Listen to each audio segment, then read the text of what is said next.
actually have this starting like 2 minutes before 7, so. Okay, so we're ready to go? Yep. Okay, I'll start right at 7 then. Evening.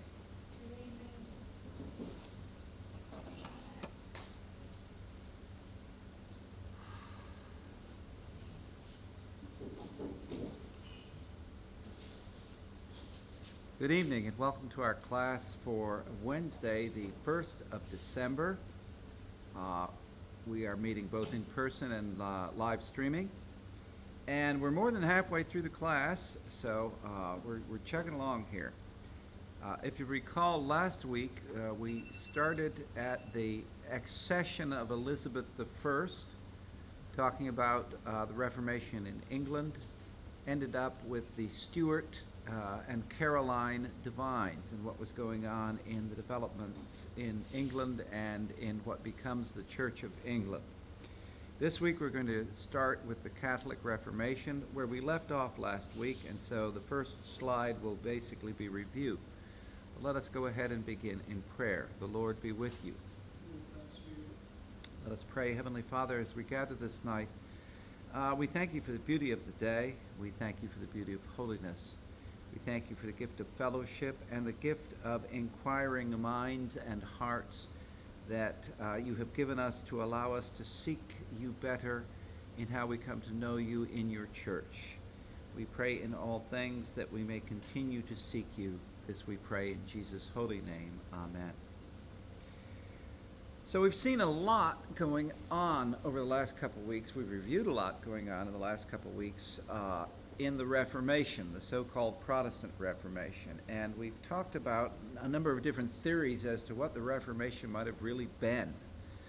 The predominant Catholic theory of the Reformation is that it was an ecumenical episode.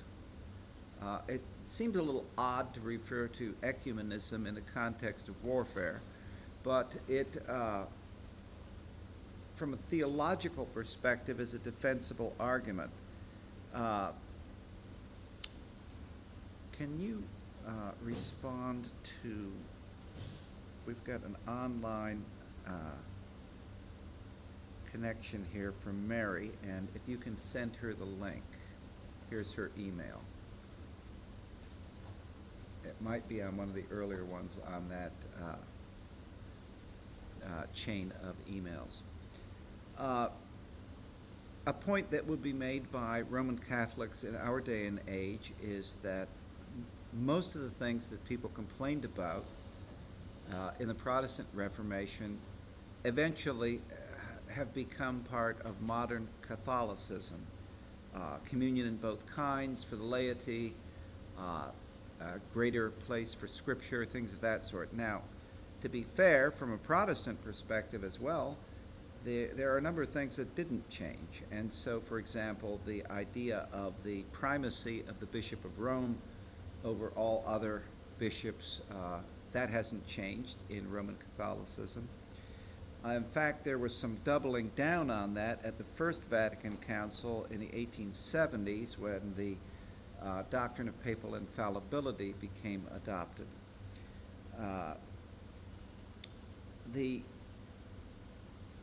When we get to what has happened in England and on the continent, we've seen years of warfare.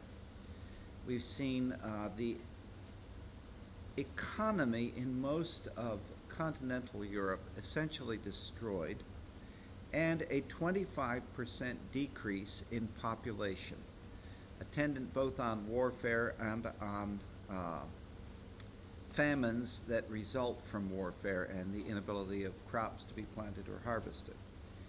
By the time we get to the Catholic Reformation, we first have to look here at terminology. And so we generally see in Protestant sources the Catholic Reformation referred to as the Counter-Reformation. That title ignores the reality that much of the change in the Catholic Church was not actually in response to the Protestant Reformation, but to an internal church recognition of the need for change and for some spiritual renewal. The movement or period is often referred to as the Catholic Revival and includes four major elements.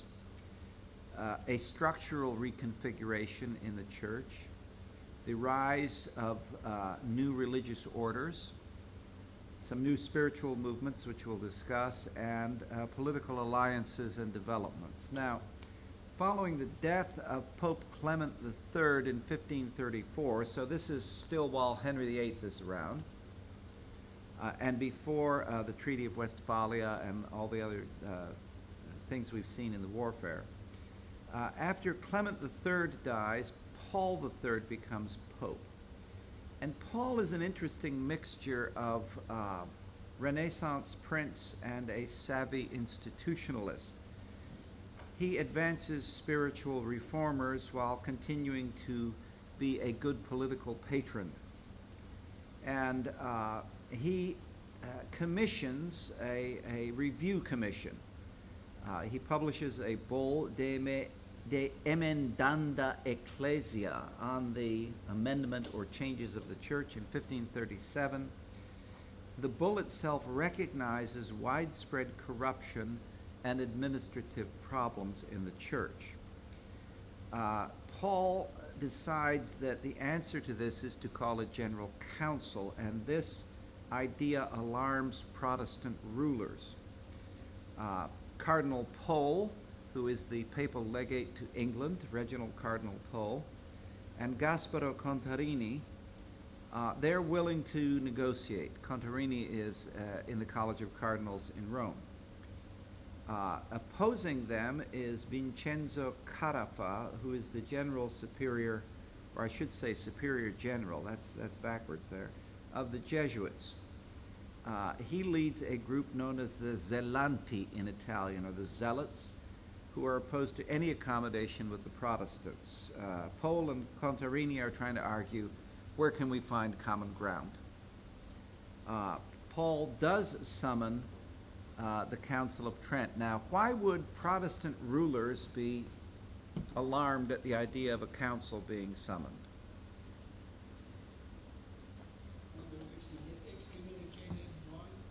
Well, they already have been excommunicated, so that's not the issue. The issue is if enough people think this is an ecumenical council in the vein of the early councils, that will cause further problems in Protestant churches. If it really looks like there's an ecumenical council and you're not part of it, it's one thing for the ruler to be excommunicate. It's another thing for the educated classes who would have some news from Rome to say, wait a minute, have we signed on for that? It poses a political problem in Protestant realms. But it does go ahead, and this is the famous Council of Trent, which sits from 1545 to 1563.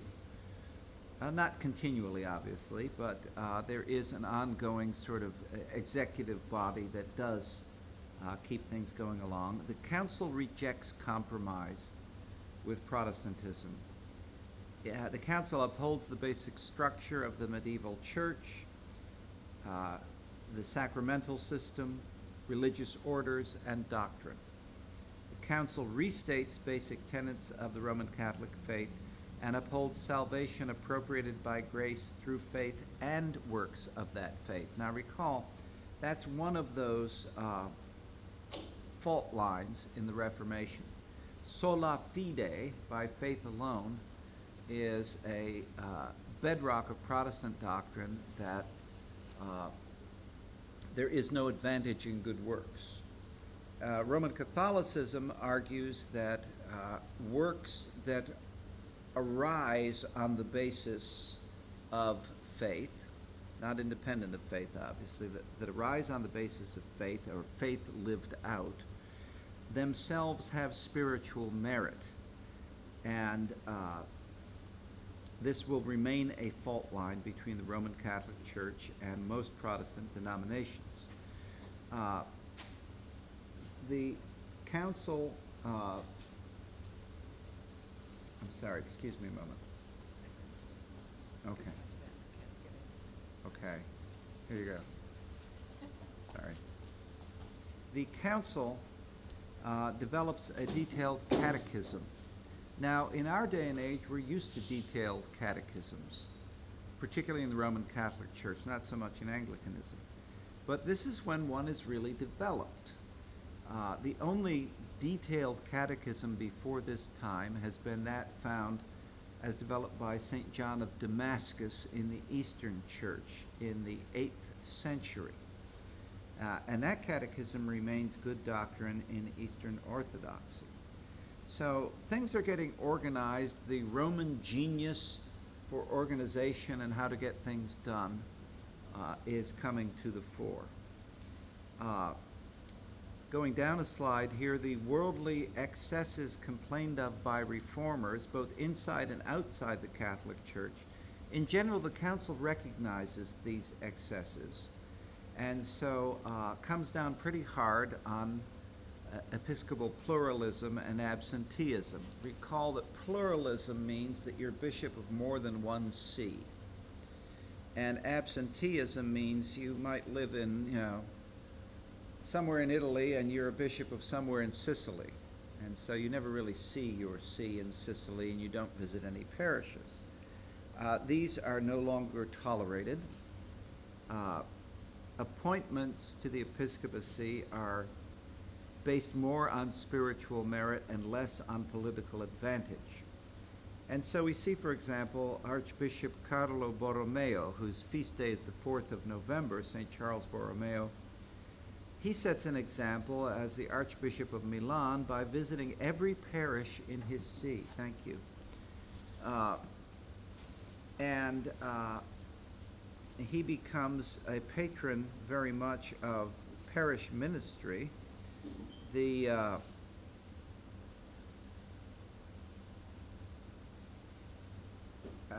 Excuse me again, we have another technical issue here. Apparently the link is not gone to anybody who got it on the first email, so if you could send it to Melita. Thank you. The large Roman Catholic seminary for the Archdiocese of Philadelphia in the United States is the St. Charles Borromeo Seminary. And it used to be one of the largest ones in the U.S. I don't know its status now. What the Council comes to emphasize is a focus on the parish and on the laity. That's a theme we're going to see arise again very much in the 20th century in the context of Vatican II.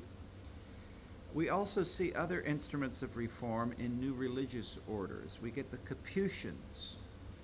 This is a Franciscan order. They are organized as friars. Now, what are friars? Well, they're not really monks. They live under vows, they live in community, but they are active in the world. They are not sequestered in a monastery. The Capuchins are mission focused, and they take their name from the cowl they wear. They wear a sort of a hooded cowl that goes over them, and so that would be capo in Italian. There is a joke that arises whenever somebody is a little bit worldly. The joke in Latin is cuculus non facet monachum. A cowl does not a monk make. There has to be a conversion of heart as well, obviously. We see the organization of the Ursulines, who are focused on the education of girls. We see the organization of the Discalcid Carmelites, emphasizing reform in the contemplative life. Now, the Carmelites have been around for a while, and between St. Teresa of Avila and St. John of the Cross, they are looking to be more strict. They think the Carmelites have become too worldly, and so they adopt a far stricter way of being a Carmelite. Their name Discalcid comes from those who do not wear sandals. They go barefoot as an additional form of asceticism. Thank you. Saint Teresa of Avila, as you see, lives quite a long time, and she is focused on reform and on instruction in the interior life. in the growth of the soul, you'll recall that there has been a lot of distrust about mysticism. And we said how mysticism begins in mist, ends in schism, and has an I in the middle, right? And so the church has tended to look on mystical experiences and distrust them, or at least test them very rigorously. Teresa ends up being named a doctor of the church by Paul VI in the 1960s. A doctor in canon law, in Roman Catholic canon law, is one who establishes doctrine. And so a lot of the theology around mysticism and the mystical experience is being regularized by Teresa. Private revelation can be brought within the body of the faithful. We also see the Jesuits arise, the Society of Jesus. And together with the Franciscans and the Dominicans, they are very much focused on mission and on teaching. The Society of Jesus, the Jesuits, are founded by Ignatius Loyola in 1534. So there's a lot going on in the 1530s, right?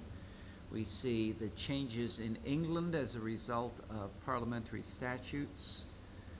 We see the assumption of the presidency, for want of a better word, supreme governorship of the Church of England by the Crown.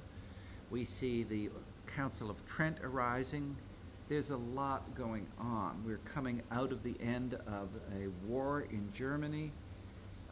Paul III approves the Constitution of the Society of Jesus in 1540, and the Jesuits send missionaries and teachers throughout Europe to create schools, colleges, and universities. The Jesuit order has a vow of obedience to the Pope. And so they will evolve into sort of frontline troops for the papacy. And there will be issues around that will arise in the late 18th, early 19th centuries. So for a while, the Jesuit order will actually be suppressed. But here's where they're getting going.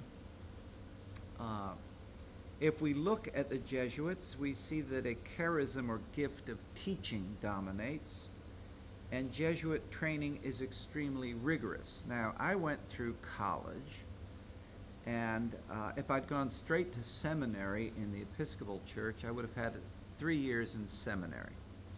If I'd gone to seminary in the Lutheran Church, I would have had 4 years, with 1 year in between being in a parish as sort of a clinical training. The old Episcopal theory was that you'd get out and be trained in a parish for your first couple years as a curate, but so few Episcopal churches now have assisting priests that most people are just thrown in at the deep end with very little training. In the Roman Catholic Church, seminary training is 5 years, which includes a year in the parish. The first year, however, is focused very much more on philosophy than on theology. And the way Roman Catholic theology works, you really need to understand things like Platonism and Aristotelianism and scholasticism in order to study Catholic theology. And of course, there's quite an emphasis on languages as well. We in most Protestant denominations have to learn Greek and Hebrew in seminary. In a Roman Catholic seminary, you'd have to have good familiarity with Greek and Hebrew for the study of the Bible, but you also have to learn Latin. And so things get extended a little bit longer there. The Jesuits, to this day, however, their training is 13 years. Now, most of them have PhDs and things of that sort, and so that 13 years includes a lot of academic degrees. It is not always just, seminary formation. Seminary formation is not that much longer. It is mainly you're getting a couple degrees in other things while you're at it, and there are ongoing intermediate vows before you take your final vows. But we see that the training is rigorous.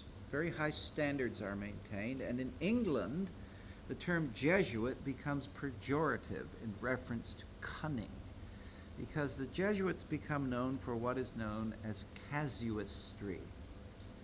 C-A-S-U-I-S-T-R-Y. A casuist is somebody who makes sort of a legal argument on the basis of theological principles. The old joke about how many angels can dance on the head of a pin, is not actually related to a real argument anybody had, but it's an example of how casuistry taken to an extreme could work. And you could sit there and argue that angels, being beings with no material body, are not bound by time or space, and so therefore theoretically an infinite number of angels could dance on the head of a pin because it is a finite space. The reason in England the term Jesuit becomes pejorative is that anybody who argues about what the majority is cramming down everybody's throats in the Church of England is dismissed as a casuist. But the other reason the term Jesuit becomes pejorative is that there's an English language seminary in Douai on the continent. And they prepare a translation of the Bible into English, the Douai Rheims Bible, which is very similar to the King James Bible, except the canon is different since it follows the Vulgate canon. The language is very similar, though. But they tend to send Jesuits to England undercover. When the first Jesuits show up, they are public. But as persecution increases in England, more Jesuits are sent in to tend to those who have not left the Roman Catholic faith. And so they're considered to be spies.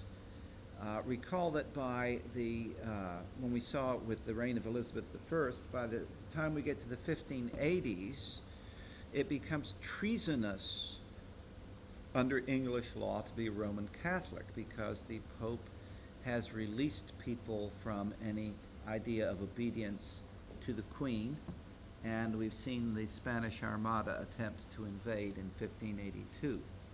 So Jesuits are associated with espionage. Now let's look at the faces, smiling faces on this slide, of some of the principal players here. We see St. Francis de Sales, a Capuchin bishop and teacher. He is a reconciler in Geneva. Now, Geneva, of course, is thoroughly Calvinistic. So again, this is somebody going in on the front lines. And he is recalled for his devotional work, an introduction to the devout life. We see St. Teresa of Avila, who is the founder of the Discalced Carmelites. Her major works include the interior castle, and she is the mentor of St. John of the Cross. He is best remembered for his poetry, such as the collected works known as Dark Night of the Soul. And in fact, that poem has given rise to that as a theological term. When people go through crises of faith and question their faith and have doubt,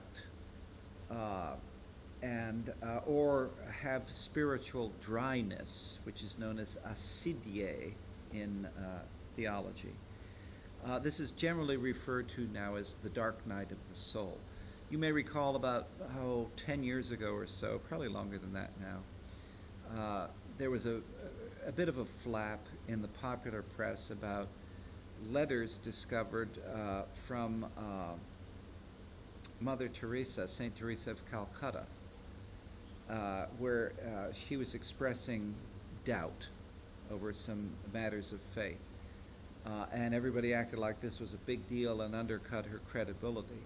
I think it is fair to say that anyone with real faith does experience a period of doubt, does experience a period of dryness. One of the things I have dealt with on a pastoral basis is with people who sit there and say they are having serious doubt. And one of the things I like to point out to them is Well, you can't have a doubt if you just dismiss things.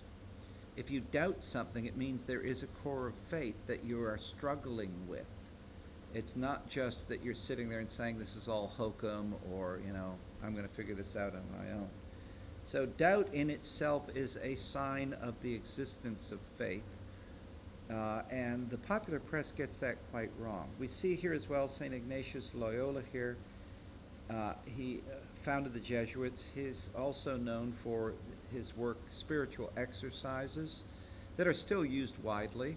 You can find good translations in England, and I would actually highly recommend them as maybe a Lenten exercise on how to do an examination of conscience, what's called a Jesuitical examen. Some people do this on a daily basis. Ignatius starts out as a soldier, is gravely wounded at a siege, and it is in the course of his convalescence that he has a direct experience of God and comes to the faith.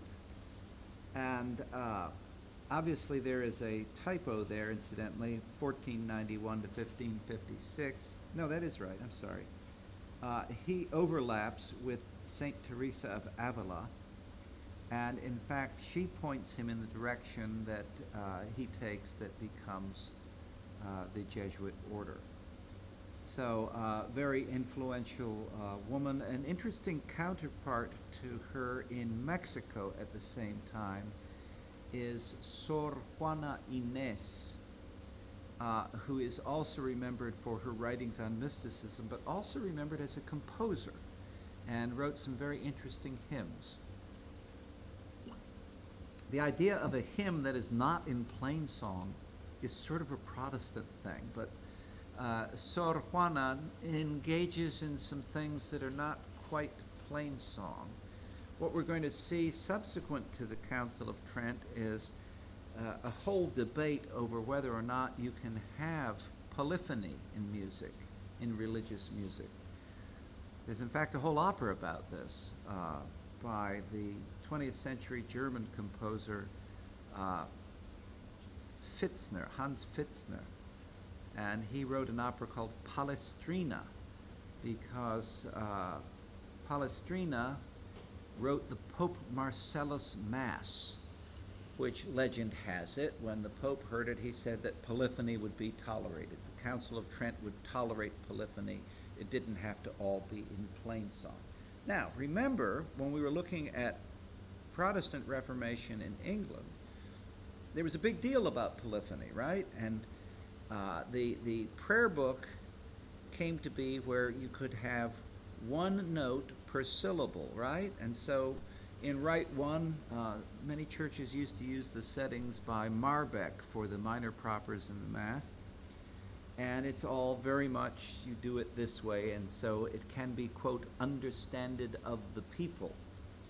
Polyphony, you might have many different voices going with all kinds of musical things going. Probably the most extreme example would be a Renaissance motet by Thomas Tallis, English composer, called Spem in Alium, Hope in All Things, which has 40 separate vocal lines. And obviously you're not going to pick out the words listening to Spem in Alium. And so Trent is debating this as well, that sort of Protestant idea that can people even hear what's going on here?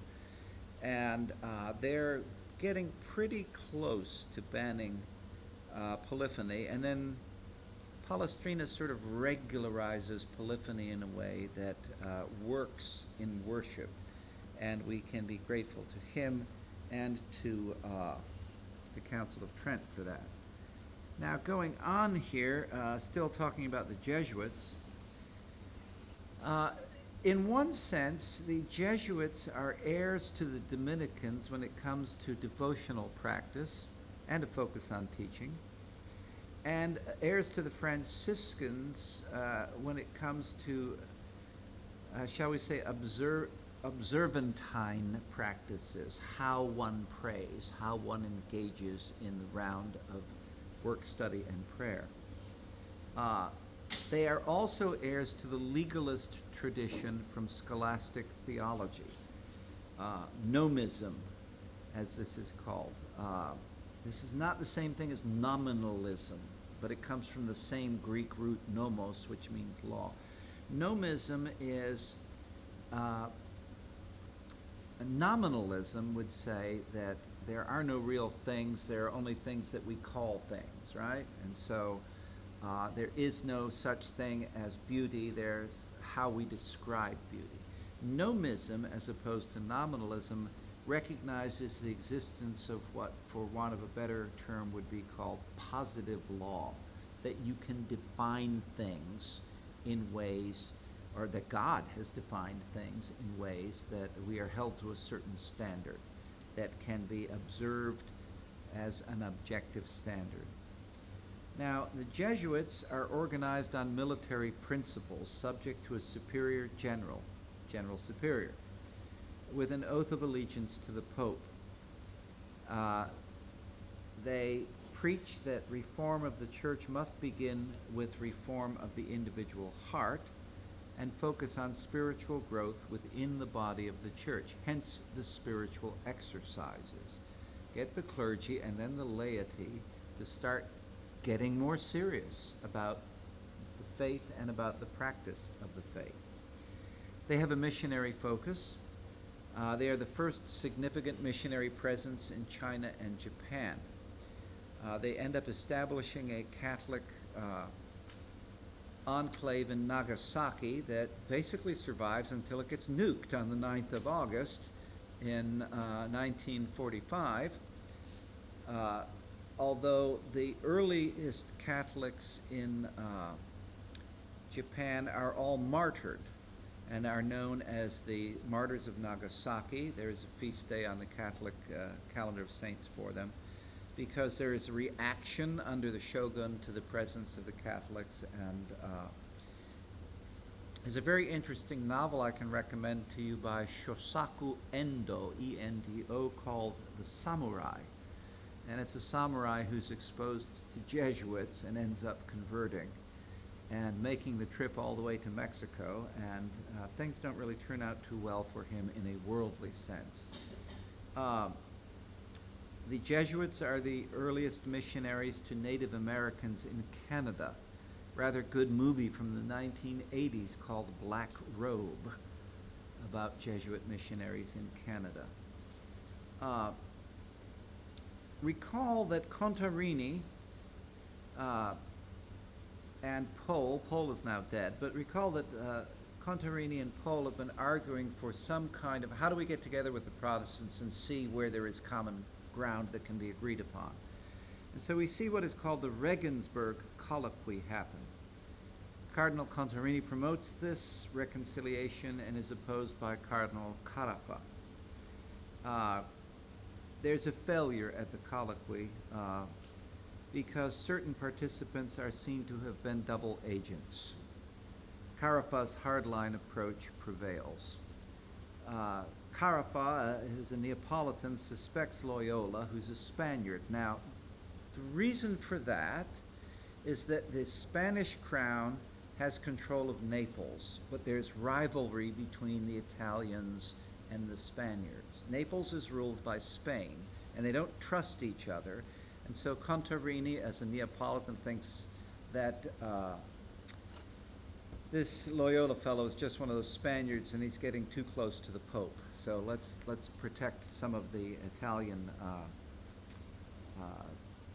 territory here. He prevails on the Pope to establish the Holy Office, which is popularly known as the Inquisition, as the guardian of doctrinal orthodoxy. This is not the same thing as the Spanish Inquisition. That will arise under the Holy Office. But the Holy Office itself is formally known as the Holy Office, but referred to otherwise as the Roman Inquisition. The Holy Office is still around, but it is part of the Congregation for the Doctrine of the Faith now. And so if someone were to be accused of heresy, for example, there would be in effect, an opinion coming out of the Congregation for the Doctrine of the Faith as to whether or not what had been promulgated by the accused amounted to heresy.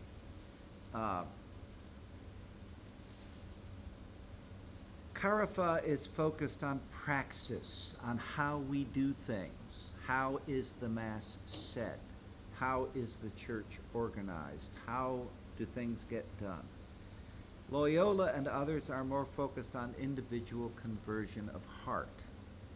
So you can see a push-pull here between an institutionalist focus and an individual focus, with the individual focus being suspected by institutionalists of smacking a little bit of Protestantism. This is well before Methodists, and so we're not talking about the heart quite in the same terms yet. Where a hard line really arises is on justification by faith alone, the sola fide core of Lutheranism. And here we can see that, again, if we look at this and say this was, sort of an ecumenical episode, you can see where we've ended up in the year 1999 in the joint declaration on the doctrine of justification issued by the Lutheran Catholic Dialogue Group. A common belief that sola gratia, grace alone, can save the faithful, and that there is a progressive infusion of grace in the spirit of the believer, and that this requires faith. In other words, you don't earn it through good works. Good works result from faith, but it is a progressive infusion of grace in the believer. That's as close as they've gotten to any agreement on that, and that is the most recent statement on that. Comments or questions so far? Okay, going on then. What year was the Regensburg vote? I'd have to look that up, but it's about contemporaneous with the Council of Trent, so it's 16th century. The Protestant Reformation and the Catholic Reformation, which is delayed and resisted in France and Poland, result in mutual estrangement acted out along political and power lines. People have defined their positions, and they're not talking anymore. And we're going to see going forth that given the increased imperial rivalries between principally the English and the Dutch as Protestant seafaring powers, and the Spanish and the French as Catholic seafaring powers, this is going to be played out more on political lines. People are going to be fighting each other on that basis. Anglicanism, the Church of England, is not yet mission-oriented at all. It's just the Church of England. But it sort of travels with imperial expansion. The political disputes are paramount with France and Spain. Just think of all the, seafaring battle movies you've seen or tales you've heard on the Spanish Main and treasure fleets and things of that sort. This is where people are fighting, and so the distrust is over imperial rivalry, and you can throw into that, the differences in religious doctrine as icing on the cake. Because of the Elizabethan settlement that tolerates a fairly broad range of doctrine in the Church of England, the mutual hostilities with France and Spain are not expressed in doctrinal terms, even in England, where Catholics are prescribed under a political calculus. The orientation to matters of polity instead of doctrine sets the stage for Anglicanism to evolve into a unique identity in which both Protestant and Catholic elements will be tolerated. And so a Roman Catholic would argue that Anglicanism from the get-go has been a fudge. since the Elizabethan settlement. The Anglican argument would be no, this is particular charism. This is the via media, the middle way between Reformed Protestantism and Catholicism. And by the time we get to the 19th century, there will be a developed theology in Anglicanism that is known as three-church Catholicism, which argues that the one holy Catholic and Apostolic Church we confess in the Creed is one holy Catholic and Apostolic Church with three branches. One is Roman, one is Eastern, and one is Anglican. Now, that is rejected by Rome, but that is originally developed in its most elaborated form by Blessed John Newman when he is an Anglican priest before he converts to Roman Catholicism and ends up as a cardinal deacon of the Roman Church. But the three-branch Catholicism remains good theology in Anglicanism to this day. You will get into arguments with different Episcopalians or different Anglicans around the world as to whether they consider themselves Protestants or whether they will tolerate the word Catholic. Those who describe themselves as Catholic remain a minority. The Anglo-Catholic movement we'll get to in the 19th century, but that idea of the Ecclesia Anglicana preceding St. Augustine of Canterbury is going to be a thread that will continue to weave its way through the Church of England and Anglicanism until it blossoms in a new way in the 19th century. Now, we've actually moved very rapidly and finished the slides that we had assigned for this week, so I'm actually going to jump into a new unit here that you don't have copies of the slides yet. You'll see them on the screen, and then I will publish them by email within the next 24 hours. But we're right at our break point, so we'll take a quick break while I call up that separate document.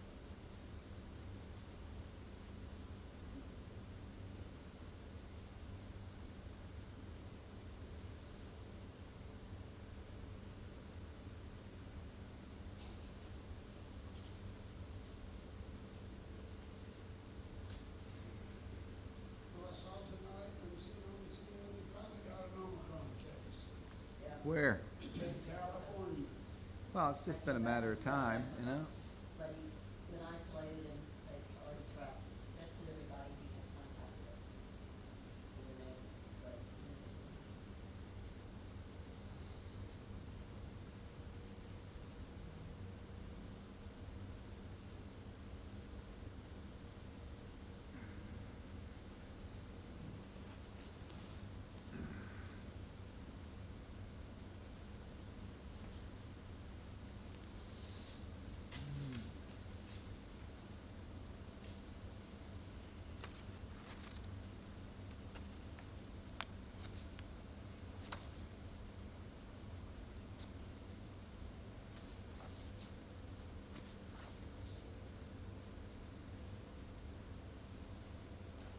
Now, I don't think we're going to get through all the slides on the start of the church in America, but I'm going to show them to you so you can see where we're going.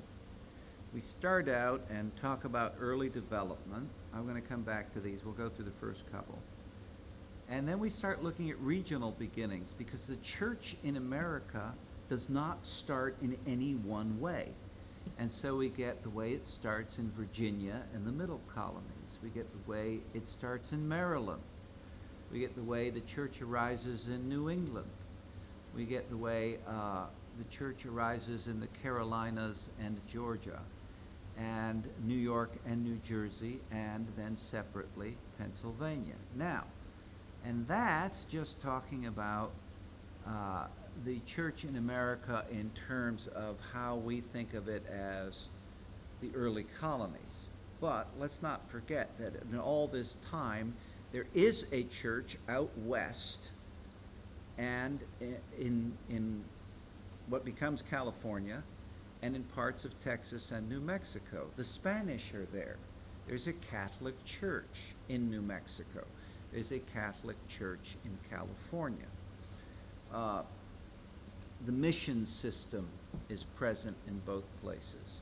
There's a book, I forget the name of the author, that is called One Country, Six Nations or something like that.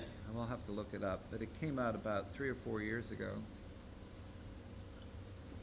And basically makes a fairly convincing argument that because of the way things started in different places, we're still seeing that played out in our day and age.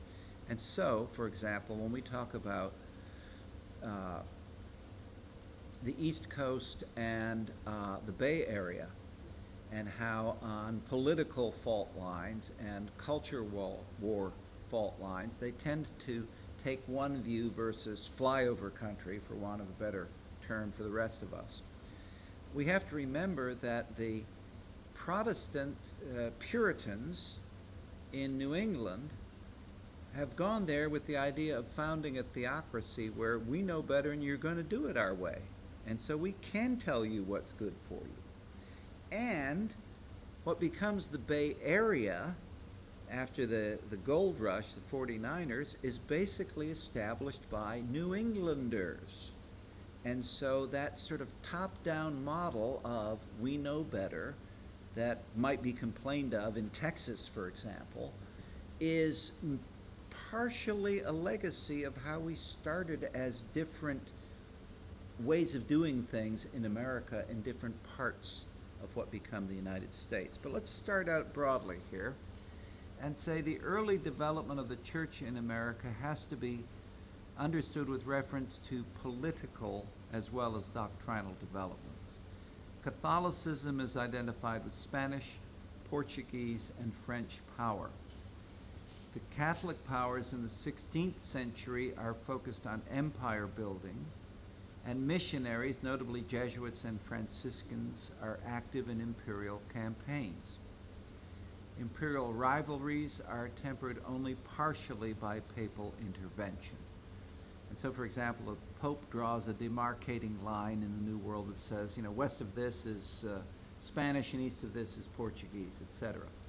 Forget the name of that treaty. The Protestantism, however, the powers that are involved are more intent on the establishment of colonies. Now, what's the difference between an imperial program and a colonial program? An imperial program says we're going to go in, take over Kingdom X, and appoint local rulers, and you'll just be paying tribute to us. A colonial system says we're going to invest in this colony and develop it. Now, we still have the power, and the governor is still answerable to the crown in London, for example. But the idea is that people who live in England or the Netherlands are going to move to the colony and develop it and make their fortunes thereby. With some exceptions in New Spain and what becomes Mexico, you don't see Spanish people moving to the New World as colonists.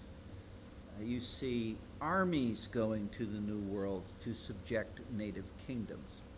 And so the Protestant model, the British and the Dutch model, is more colonial, and the German and Nordic Lutherans are focused more inwardly on the continent of Europe, on domestic rivalries and continental politics. Now, what's the principal difference between Nordic and German Lutherans and English and Dutch Protestants in terms of what you can do overseas?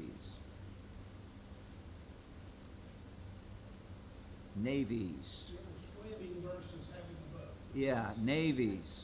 And this is the problem that vexed Germany in 2 world wars in the 20th century. The British Isles control all of the exits from continental Europe as a maritime power. You have to get around England one way or another if you're going to get into the great waters and make it to the New World or the Far East or whatever. You can't sail around the north, that's icebound. So you either have to go around the north of Scotland through the North Sea, and the Royal Navy can do something about that, or you have to, God forbid, come through the English Channel, and the Royal Navy can do something about that. And your exits out of the Baltic are very narrow and subject to attack. The French obviously have a large coastal presence, as do the Spain. So we see a naval rivalry between the British and the French and the Spaniards. We also see the Dutch playing an important role there as a maritime power. In fact, the Dutch Navy is really the only one that has ever succeeded in sailing up the Thames and burning the Royal Navy, and that happens later in the 17th century. But the maritime power is what is going to start shaping the world. And the English are an island race. They can keep you from getting across the sea. And they like to do that. And they're good at it. And so partly because of domestic rivalries in continental politics, because remember, you don't have one Germany. You have all these little principalities kind of squabbling with each other and saying who's part of the Holy Roman Empire and who's not. And you've got a Polish kingdom over here that's Catholic, that's kind of trying to fend off the Russians and the Tsar's power and all kinds of things going to the east. The British and the French can just head west and have a very effective way of setting up colonial trade.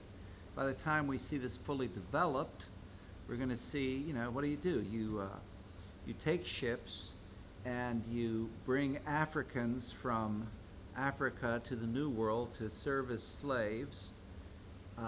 Then with the money that you've made, you export goods to England.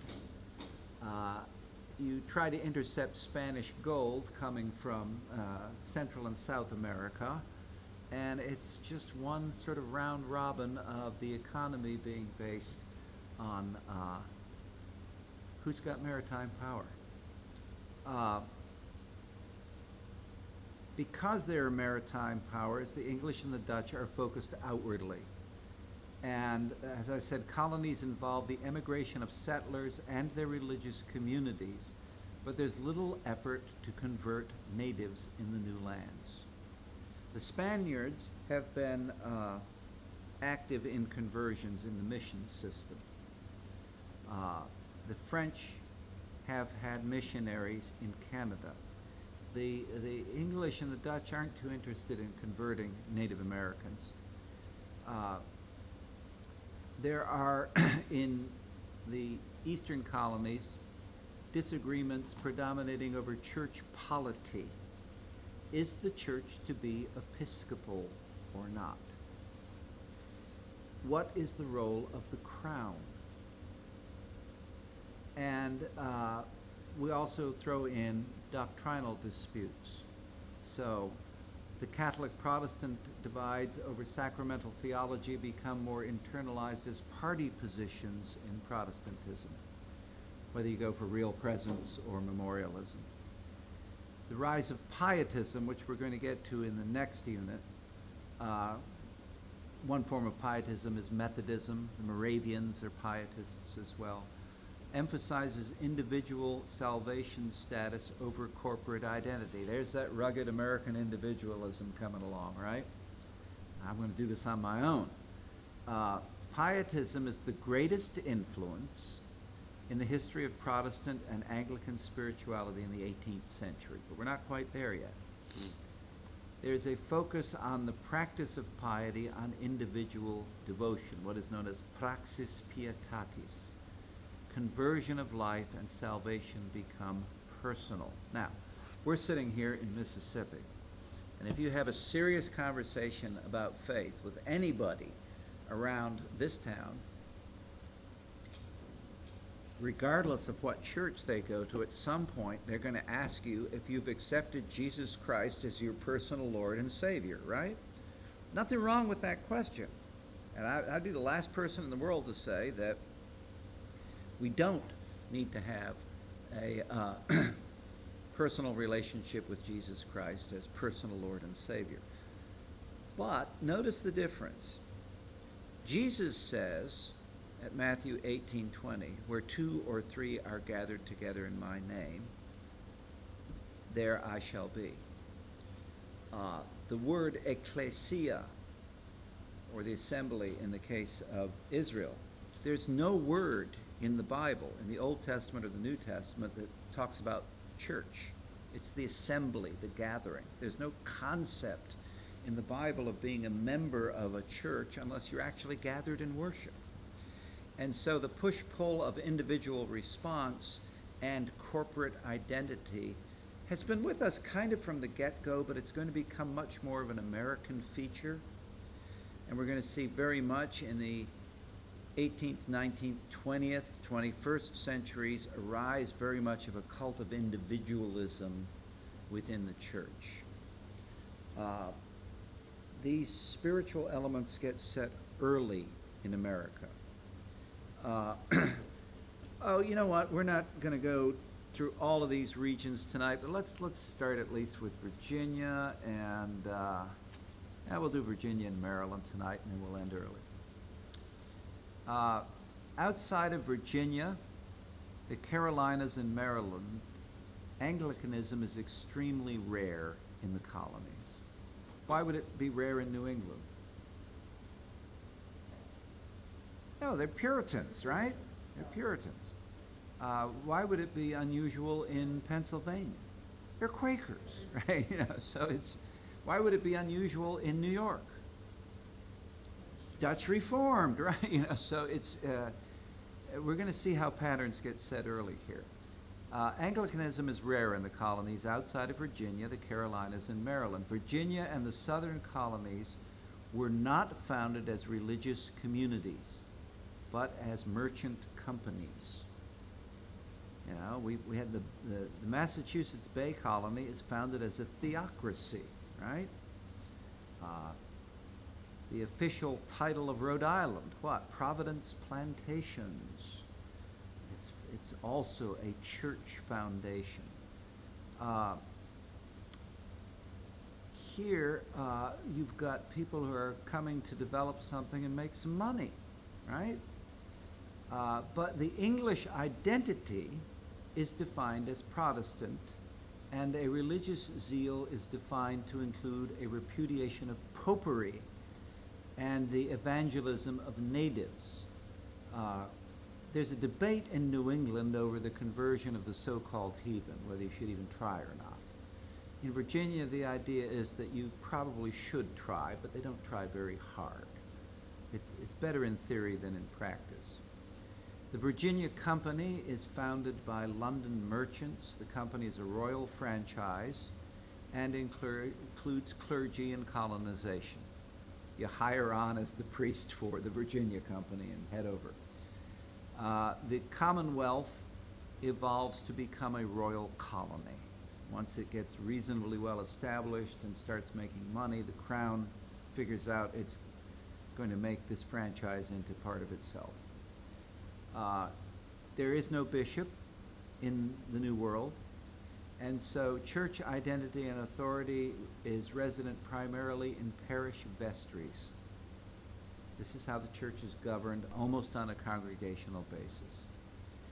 The Virginia colony, however, becomes a political thorn to the crown, and tensions are exacerbated by the founding of Maryland as a Roman Catholic franchise. You don't have to think too hard. Mary land, right? And the Lords Baltimore, the Calverts, found Maryland as a Catholic franchise. They are tolerated in the Caroline reforms after Charles II. The colonial governor doubles down in Virginia on an established church identity. We're really going to be the Church of England here, discouraging nonconformists and Catholics. What's a nonconformist? Any other Protestant. Not a Catholic, obviously, but any other Protestant is a nonconformist. That remains statutory law in England. I mean, it used to be in the Royal Army, you'd have church parade on Sunday, and it would be RCs fall out, face left, nonconformists faced right, and then the rest of the group would march to the Church of England chapel. Now, there was rather more colorful language used by a company sergeant major in referring to others, but nowadays, with the more pluralistic British Army, there are probably some other things going on as well. In 1689, James Blair is appointed as the official representative of the Bishop of London in Williamsburg, Virginia. His efforts at reform highlight the laxity of Anglicanism in Virginia. To the extent that there are Anglican clergy around, they're sort of like well-paid chaplains to wealthy families. Things aren't centered so much on towns as on plantations. And it is a position of some privilege where you might be the tutor to the family, but you're not going to rock the boat and challenge anybody, and say, you shouldn't be, raping your slaves or something like that. Incidentally, even in the 16th century, that would have been good law. It was just never called that. But a slave, by law, cannot grant consent. And therefore, any sex with a slave is rape. Think about that when you think about some of the founding fathers, actually. But we'll not go there. That would be a little controversial. But it's like a prisoner cannot grant consent, right? And so if a prison guard has sex with a prisoner, that's rape, and the prison guard will be prosecuted for rape. But there's minimal dispute over doctrine and polity because clergy and lay indifference is what dominates. Can we all just get along and, not rock the boat here? Faith becomes a type of culture. It's sort of like in our own lifetimes, if you think back to what many people today think of, the golden ages of the church in the 50s and 60s when we were building churches and expanding. It was more of a cultural phenomenon that you were seen in church in the right circles. Whether people had a more lively faith than today, we could debate. But this was very much a cultural thing.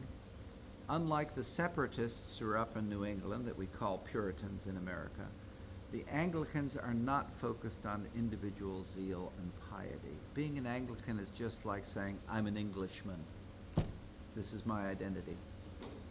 The lack of an active church life allows the tobacco culture and the need for African labor to rise in parallel. There's no New England Protestant ethic in Virginia. The Protestant ethic is, you're going to work hard and succeed, right? In Virginia, it's more like, well, you got to import some more labor, so that you can live the right lifestyle. Because these are valuable properties that produce a lot of profit, right? Slavery becomes institutionalized. Now, slavery, of course, was a large institution in the ancient world, but it was not the type of chattel slavery we see in the New World. And in fact, you really couldn't conceive of chattel slavery in a New World sense before about the 16th century because you need developments in philosophy to allow for it. The rise of modernism gives rise to the idea of New World slavery. People can justify it or claim to justify it on the basis of new philosophy. But slavery becomes institutionalized, and by 1667, the House of Burgesses, which is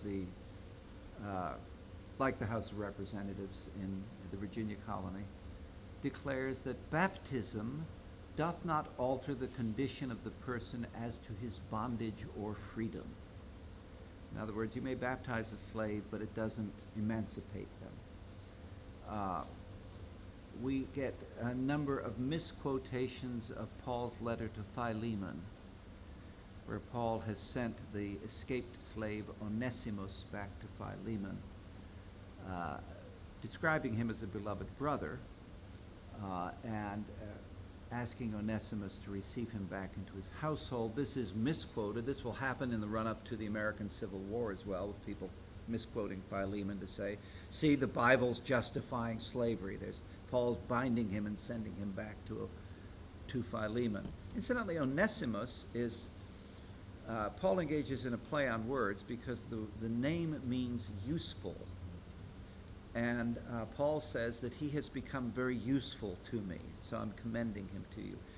Onesimus, from what we can tell in pious tradition,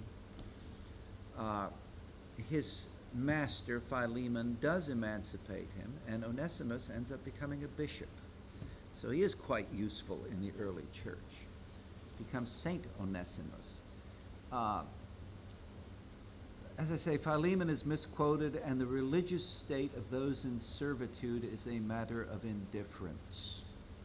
If you're treating people as property, you're treating them as something other than human. You are failing to see the imago Dei in them, and so you could care less about whether they're being saved. One would question how that attitude will play at final judgment, but we must trust in the infinite mercies of God for all. There are complications in the formation of a I'm sorry? There were exceptions. Well, obviously there were exceptions, yes. I'm painting with a broad brush here. A unified church culture is also hampered by geography, because plantations and not parishes are the focus of community. And a plantation, by definition, is going to be centered around a family. Families do things together. They don't, go to the next town so much. In a little bit of contrast here, we get Maryland, founded as a proprietary colony in 1634 under Lord Baltimore. The toleration of Roman Catholicism is made explicit. And so Anglicanism is effectively absent in the 17th century. In the 18th century, an Anglican constituency arises amongst landowners beholden to the proprietary family, because the Calverts convert back to the Church of England in 1732. And so they founded Maryland as a Catholic franchise, and then they convert back to Anglicanism, and the landowners mainly go with them. And so we start seeing Anglicanism arise in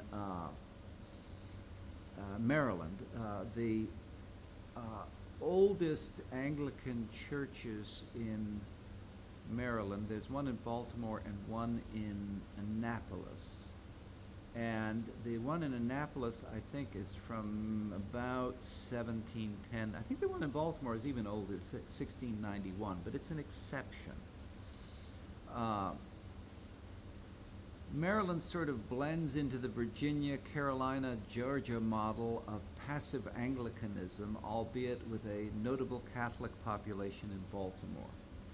Now, we're going to talk about the Carolinas and Georgia next week, but suffice it to say that you're getting less and less populated. And so where we had a plantation system, now we're getting, more traders or, hunters or things of that sort. And of course, Georgia originally gets established as a penal colony.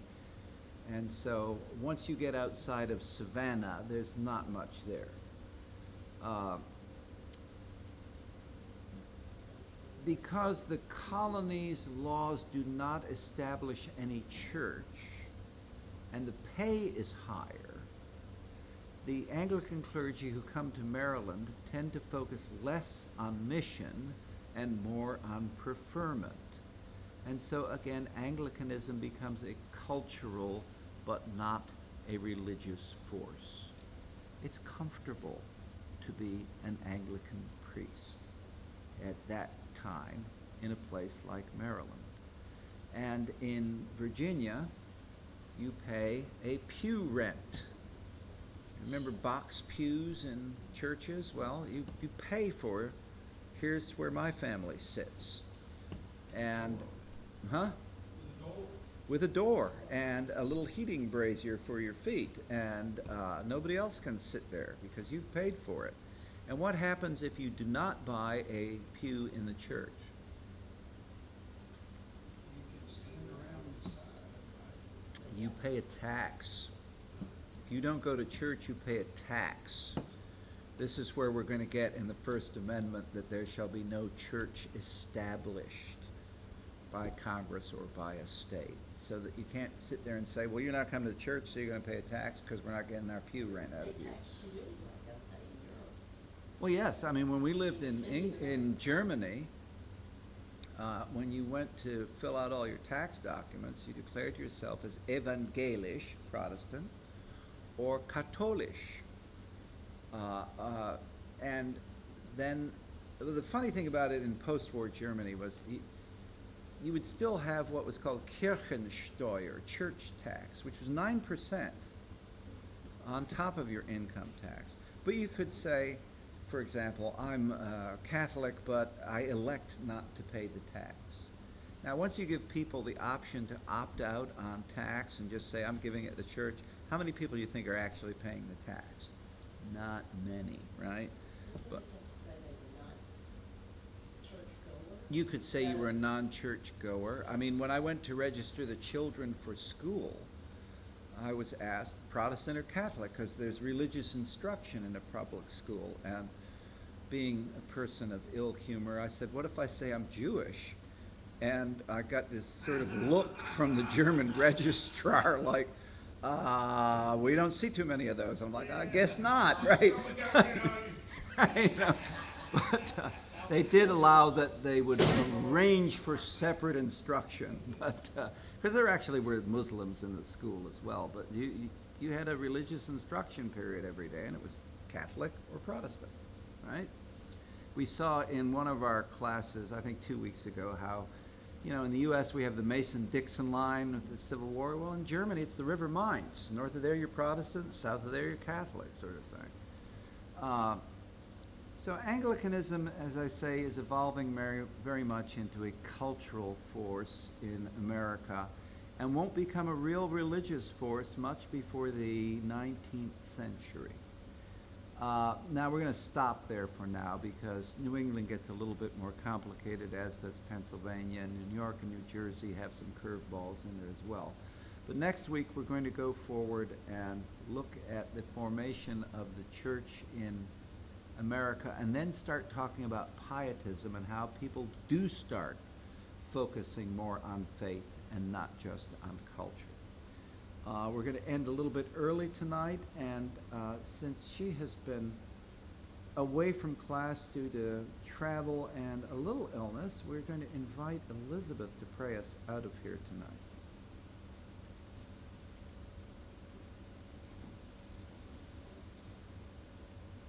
And speak up for the mic. Oh, you can't talk. Your throat's still bad.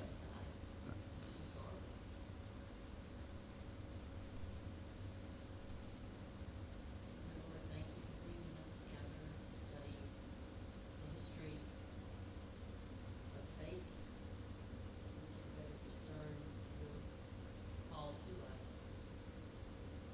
your expectation of us to honor you always. Bless those who are with us, those who are not, those who are present and those who are online. We pray for our country, that you guard and continue hope for people who are lost and united. In Christ's name we pray. Amen. Amen. Next week we are not meeting in person. The video of the class will be posted on Wednesday, but we have a conflict for space next week, and so it will be online only next week.